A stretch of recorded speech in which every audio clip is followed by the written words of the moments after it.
In this video, you will see how to write subscript in Excel.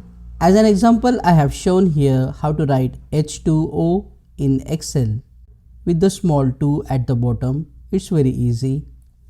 Just type H2O on your keyboard, and after typing, double click inside the cell and then select the number 2 because we want to subscript the number 2, and right click on the selected 2 and you will see here the option of format cells. Click on this option and you will see this format cell window. Under the effects, you will be able to see here the option of subscript at the bottom.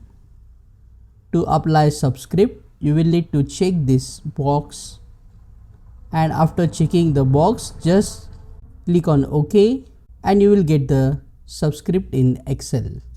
In this way, you can type or write subscript in Excel. Click on that like button, comment below and let me know if this video solved your problem. And don't forget to check out these useful videos if you want to learn Excel quickly. See you again in the next one.